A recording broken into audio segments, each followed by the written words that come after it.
First contact and rising tensions. The day Earth made first contact with the galactic hegemony began like any other.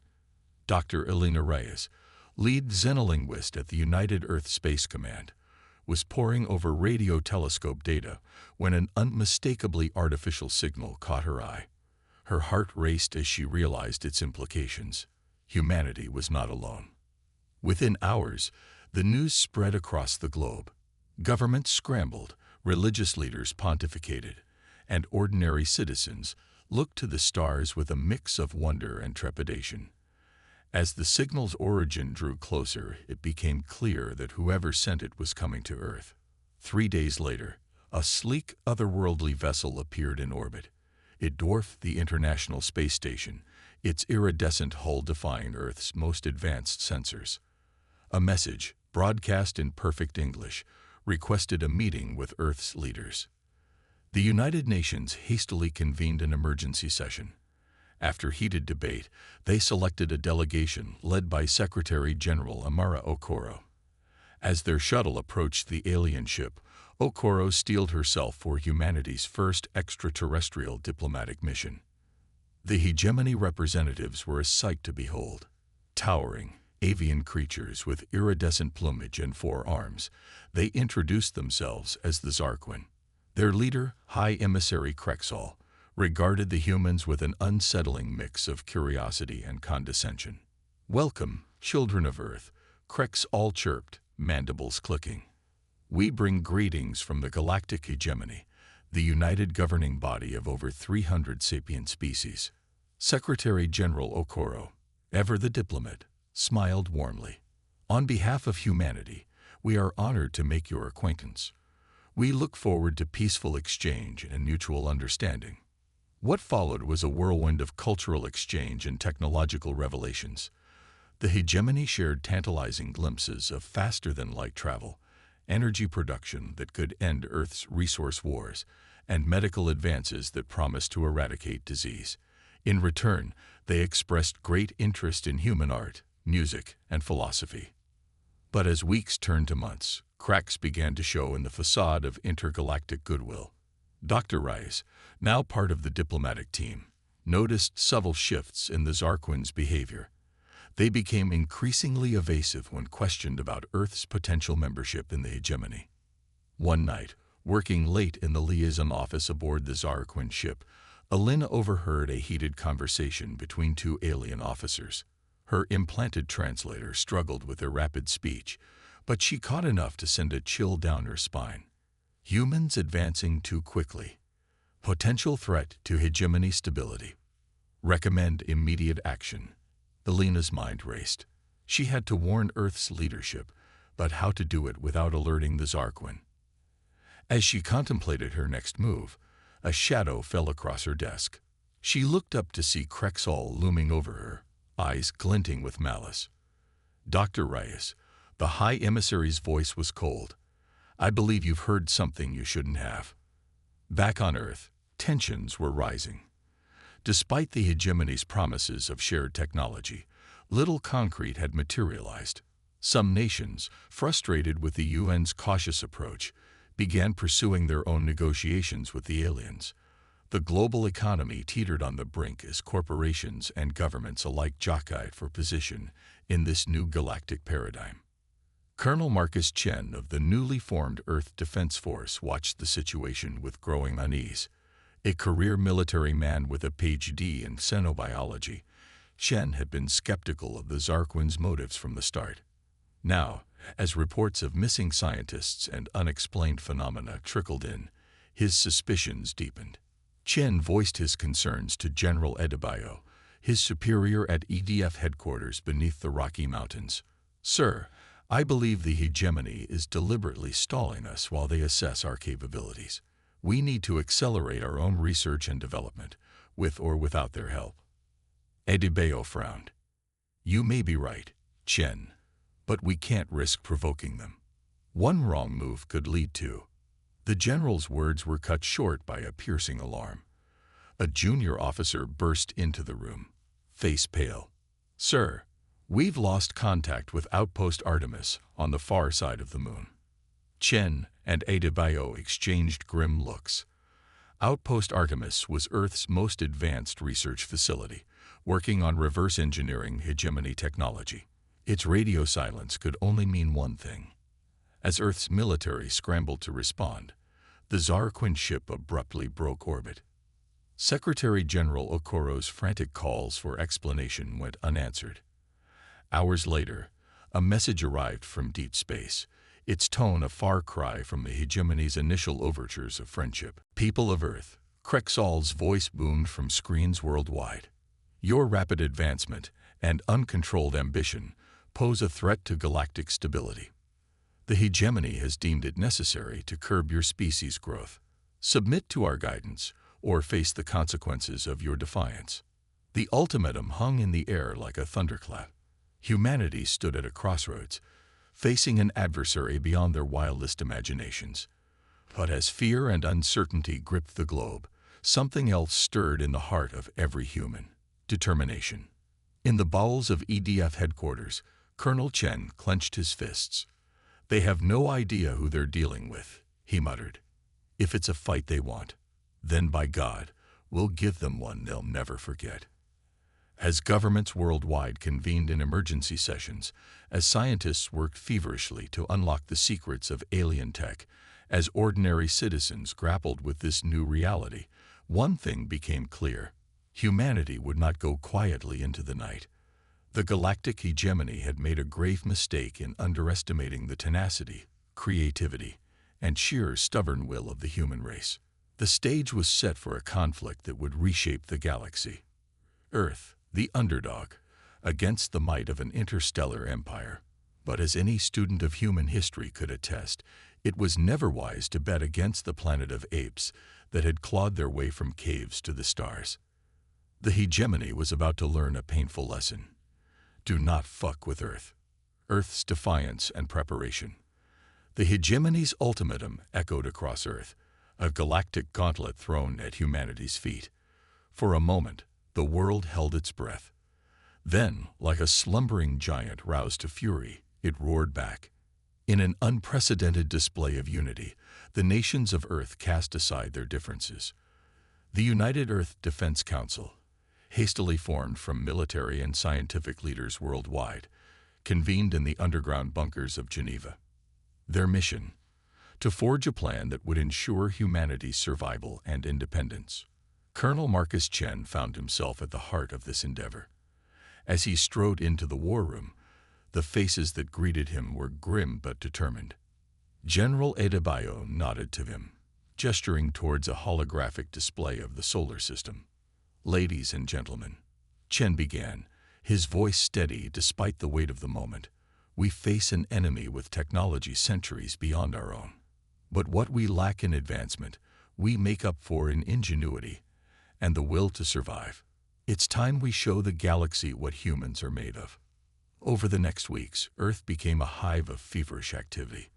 Factories retooled for wartime production, churning out weapons and spacecraft at an unprecedented rate. Scientists worked around the clock, pushing the boundaries of human knowledge in quantum physics, material science, and artificial intelligence. Dr. Yuki Tanaka, a brilliant physicist from Tokyo University, made a breakthrough in reverse engineering the hegemony's faster-than-light technology. Her team had been poring over data collected from the Zarquin ship's brief stay in Earth orbit. "It's not just about speed," she explained to Chen and the Council, her eyes alight with excitement. "Their drives create localized bubbles of warped spacetime. If we can replicate this, we can match their mobility and potentially develop new weapons based on the same principles." Meanwhile, in orbit, construction began on a series of defensive platforms. Designed to conceal themselves within the debris field of old satellites, these silent sentinels would be Earth's first line of defense against invasion. But humanity's preparations weren't limited to military might. Diplomatic efforts, spearheaded by the now-released Dr. Elena Reyes, sought to build alliances with other species chafing under hegemony rule. Using encrypted quantum channels to avoid detection, Reyes made contact with the Nyx, a shadowy race known for their mastery of stealth technology. The Vulcan, a species of silicon-based life forms with incredible computational abilities, also expressed interest in an alliance against their hegemony overlords. "We're not alone in this fight," Rides reported to the Council. "There are cracks in the hegemony's facade of unity. If we play our cards right, we can turn their own empire against them." As these alliances solidified, Earth received its first taste of advanced alien technology. The Nix shared plans for cloaking devices that could render entire ships invisible, while the Vulcan provided insights into AI systems that could outmaneuver even the most sophisticated hegemony battle computers. But the hegemony wasn't idle. Reports from deep space probes and intercepted communications painted a grim picture. A massive invasion fleet was assembling, dwarfing anything humanity had ever conceived. In a secret facility beneath the Atacama Desert, work began on Project Prometheus, humanity's ace in the hole. Led by Dr. Zara Okoro, Secretary General Amara Okoro's estranged daughter, and a prodigy in theoretical physics, the project aimed to weaponize the very fabric of space-time. "If we can create localized pockets of altered physics," Zara explained to a rapt audience of military brass and scientists, "we can potentially neutralize the hegemony's technological advantage. Imagine turning off gravity in the middle of an enemy fleet, or accelerating time within a bubble to age their ships to dust." The implications were staggering and not lost on Colonel Chen. "Doctor," he said slowly, "you're talking about a weapon that could rewrite the laws of physics themselves. The ethical implications are less concerning than the extinction of our species." Zara cut in, her eyes flashing. "The hegemony gave us no choice. We'll do whatever it takes to survive." As Project Prometheus progressed, humanity faced another challenge: the psychological toll of impending war. How do you prepare a species for combat against an enemy they've only just learned exists? The answer came in the form of the Earth Unity program. Schools implemented new curricula emphasizing humanity's resilience throughout history. Media outlets produced stirring documentaries showcasing Earth's diversity and the strength it provided. Even entertainment shifted, with popular shows and games simulating alien encounters in space combat. In orbit, the first graduates of the hastily established Space Force Academy took command of Earth's fledgling fleet.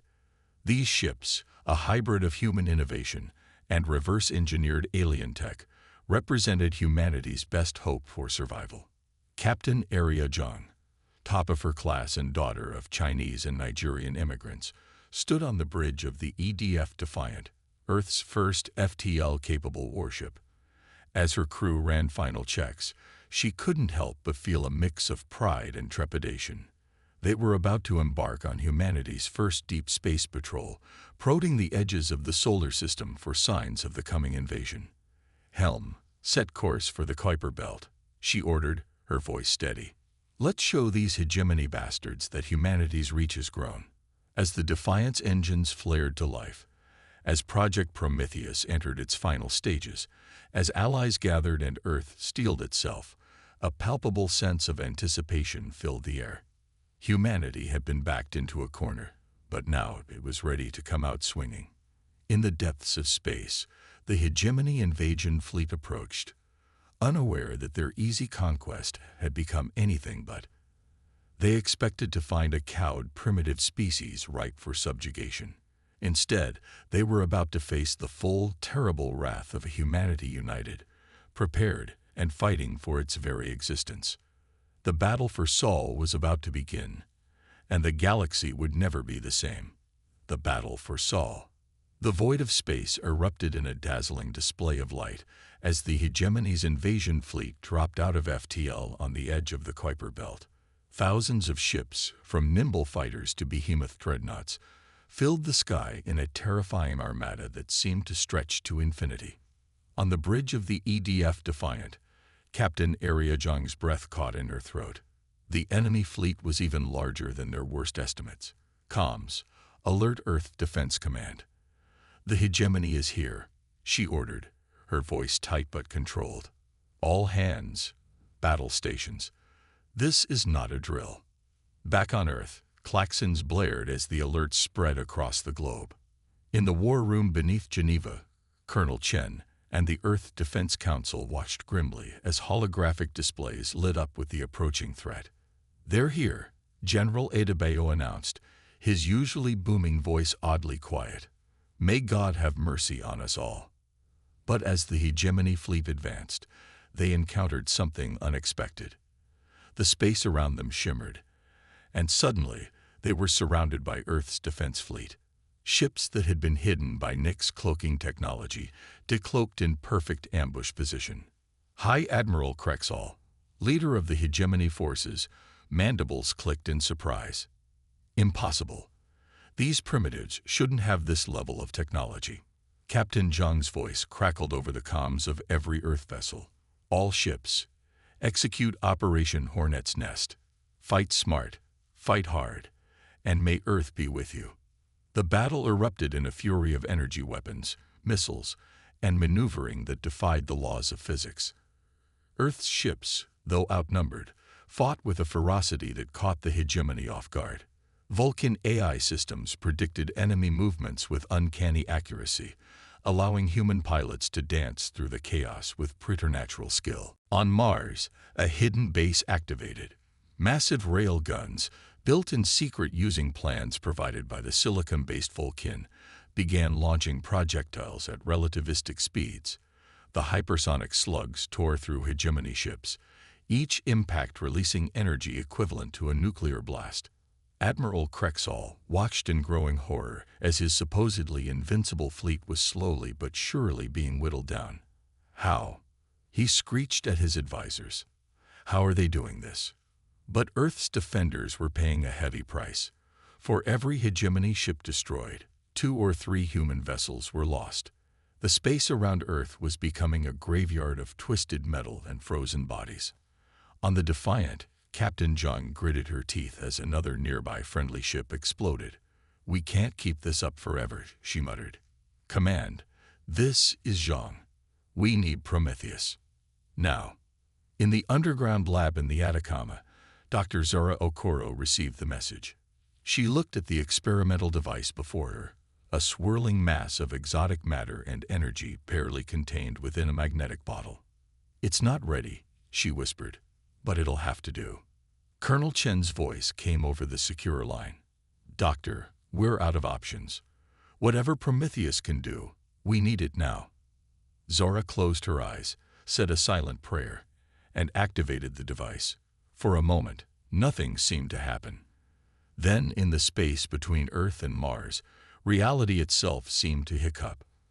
A bubble of distorted space-time expanded outward, engulfing a significant portion of the hegemony fleet. Inside the bubble, laws of physics went haywire. Some ships imploded as gravity increased 1,000-fold. Others aged millennia in seconds, their hulls crumbling to dust. A few simply winked out of existence, transported to who knows where in spacetime.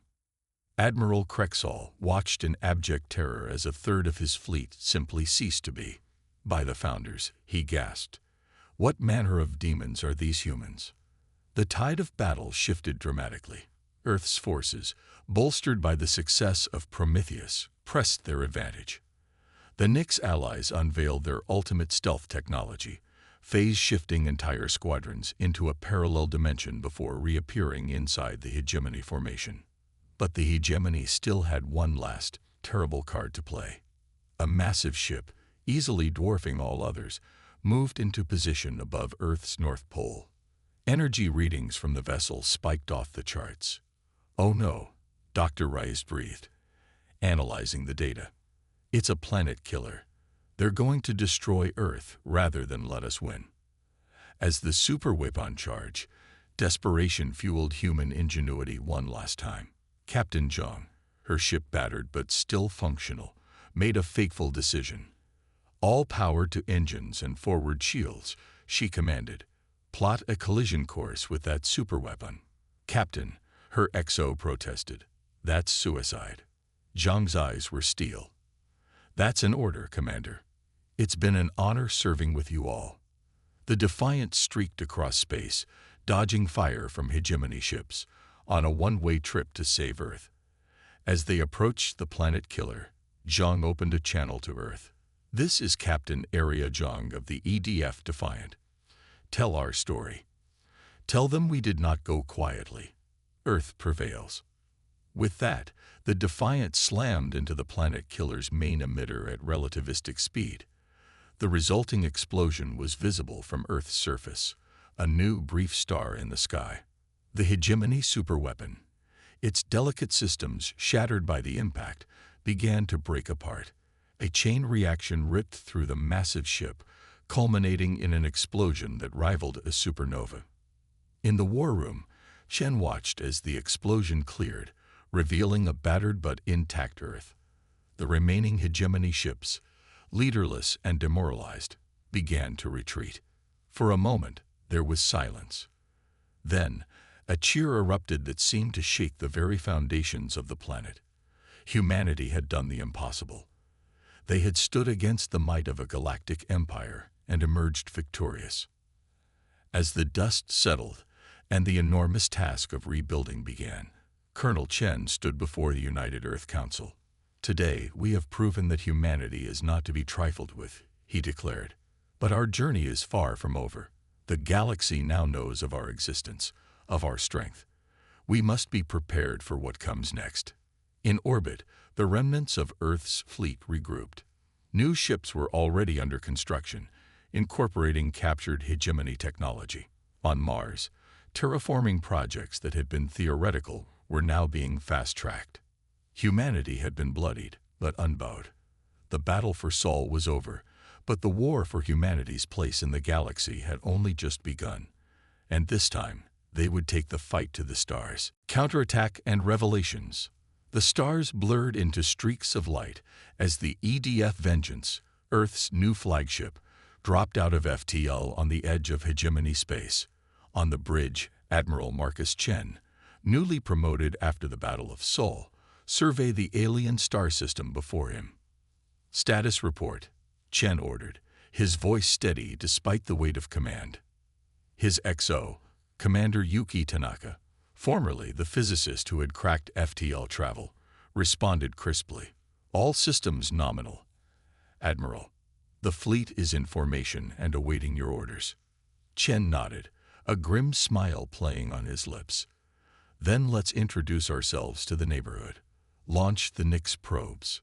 Sleek, invisible ships slipped away from the Earth fleet, their Nyx-derived stealth systems rendering them undetectable to hegemony sensors. Humanity had come to return the favor of an unexpected visit. As the probes gathered intelligence, Dr. Elena Reyes worked furiously in her lab aboard the Vengeance. The linguist-turned-diplomat had a new mission now: to decrypt hegemony communications and unravel the mysteries of their vast empire. "Admiral," Reyes called over the comm, excitement evident in her voice. "I've found something. You need to see this." In the war room, Reyes pulled up a holographic display of intercepted hegemony transmissions. "Look here," she pointed to a series of encoded messages. "These aren't military orders or status reports. They're distress calls." Chen's brow furrowed. "Distress calls? From where?" "From within hegemony space," Reyes explained.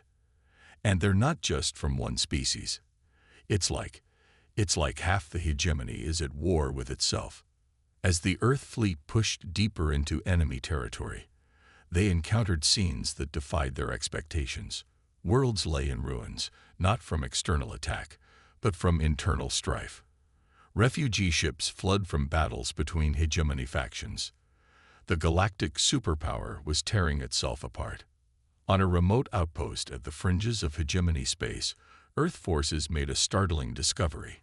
A group of alien scientists, members of a species called the Orcs, had been imprisoned for their opposition to hegemony policies.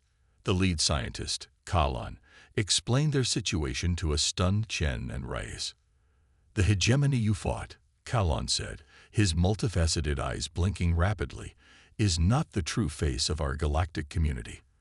They are usurpers, a military junta that seized power centuries ago." Kalon went on to reveal a shocking truth. The hegemony's attack on Earth hadn't been about curbing human expansion. It had been a desperate attempt to secure a weapon powerful enough to crush the growing rebellion within their own ranks. Your Prometheus device, Catalan chittered. They believed it could end the civil war in their favor. They never expected you to use it against them. As Chen digested this information, another crisis loomed. Deep space sensors detected a massive energy buildup in a nearby system. The hegemony loyalists, it seemed, had a doomsday weapon of their own. If they activate that weapon, Commander Tanaka warned, analyzing the data, it could trigger a chain reaction that would destabilize space-time throughout the sector. Billions would die, and interstellar travel could become impossible for millennia. Chen's jaw set in determination. Then we stopped them.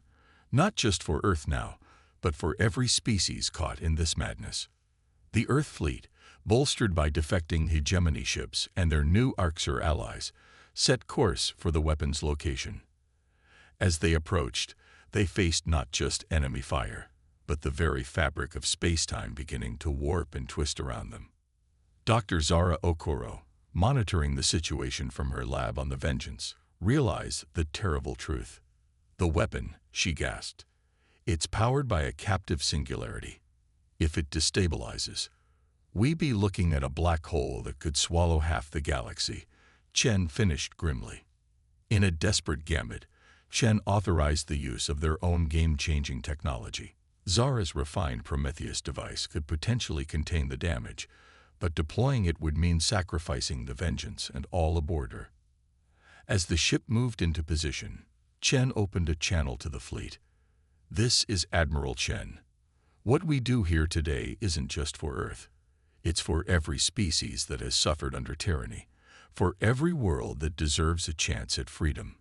Whatever happens, remember, humanity stood tall when it mattered most. With a nod to Zora, Chen gave the order. The Prometheus device activated, creating a bubble of altered space-time around the hegemony weapon. Reality itself seemed to bend and twist, the stars outside distorting like a funhouse mirror. For a moment that stretched into eternity, the fate of the galaxy hung in the balance. Then, with a silent flash that seemed to ripple across the very cosmos, both the hegemony weapon and the Vengeance vanished. In the stunned silence that followed, the remaining Earth ships found themselves face to face with the remnants of the hegemony fleet. But instead of renewed hostilities, a message came through on all frequencies. "Attention Earth forces and allies," a tired voice transmitted. "This is High Commander Vexera of the Hegemony Reformation Front. We surrender, and we ask for your help in building a better galaxy." As the shocking news spread across the fleet and back to Earth, humanity found itself at a crossroads. They had come seeking vengeance, but found themselves in a position to forge a new future for the entire galaxy. The war was over, but the real challenges were just beginning. Humanity, the upstart species that had defied an empire, now had to learn how to help build one anew. In the debris field where the Vengeance had made her last stand, a faint energy signature pulsed.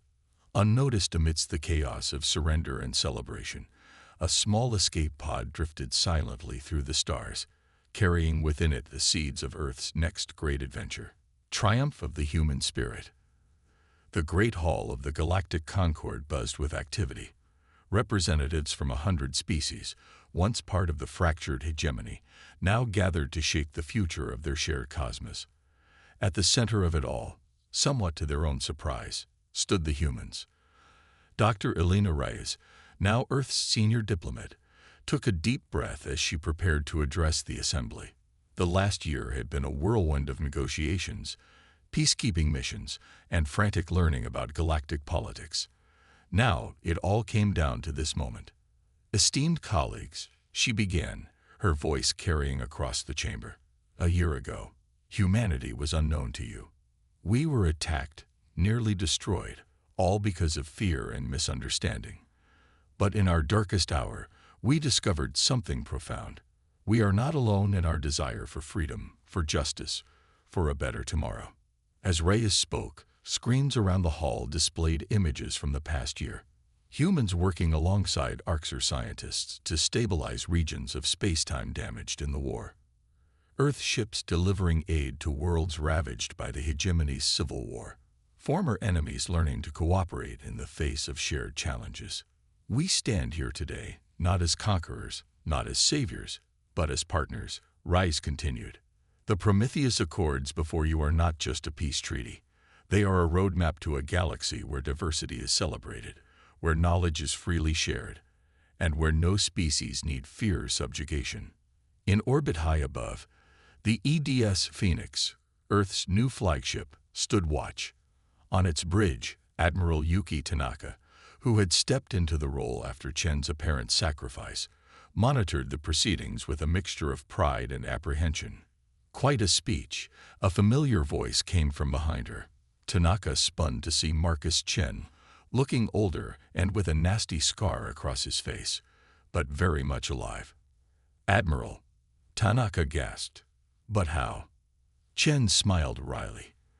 "Let's just say the universe is full of surprises. Dr. Okoro's device didn't destroy us. It sent us elsewhere. It's taken us this long to find our way back." As Chen brought Tanaka up to speed on his incredible journey, down on the planet's surface, another crucial meeting was taking place. In a quiet garden away from the main conference, Zara Okoro sat with Kalon, the Orcs scientist, and Vexera, former High Commander of the Hegemony. "The technology we've developed," Zara said, her voice low and serious. "It's too dangerous to be controlled by any one species or government." Kalon nodded, his antenna twitching thoughtfully. "Agreed. The temptation for misuse would be too great. Which is why," Vexera added, "we proposed the creation of the Cosmic Academy, a neutral organization dedicated to the responsible research and development of advanced technologies." Back in the Great Hall, Rides was concluding her speech. "And so, we invite all species to join us in this grand endeavor. Let us forge a future where the stars are not a battlefield, but a canvas for our shared aspirations." The chamber erupted in applause. Not universal. There were still skeptics, still those who eyed the upstart humans with suspicion. But it was a start.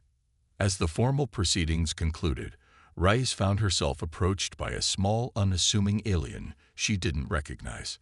"Quite impressive," the creature said, its voice a melodious trill. "You've certainly made an impact on galactic politics." Rice smiled diplomatically.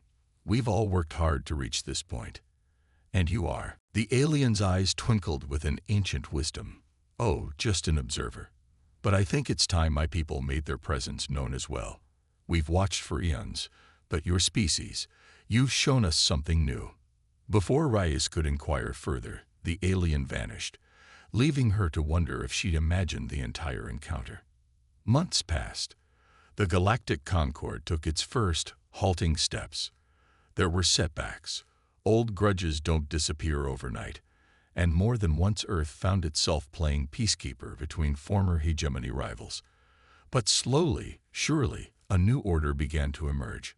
The Cosmic Academy opened its doors, with Zara Okoro as its first director.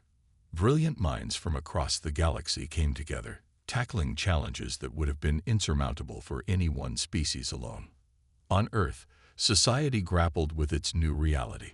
Humans were no longer alone in the universe, no longer even the underdogs. Schools taught xenobiology alongside Earth sciences. The economy restructured around new technologies and interstellar trade. And yet, for all that had changed, the core of what made humanity unique remained. Their adaptability, their creativity, their indomitable spirit. These were the qualities that had seen them through their trial by fire. And these were the gifts they now shared with the galaxy. In a small ceremony at UN headquarters, now expanded to include off-world representatives, a new monument was unveiled. A simple plaque, bearing the words that had become humanity's unofficial motto. "Do not trifle with Earth, but do not fear to join hands with her in friendship." As the sun set on this new era, Admiral Chen stood on the observation deck of the Phoenix, gazing out at the star-studded void. Next to him, Dr. Rice and the others who had been at the heart of humanity's journey joined in quiet reflection.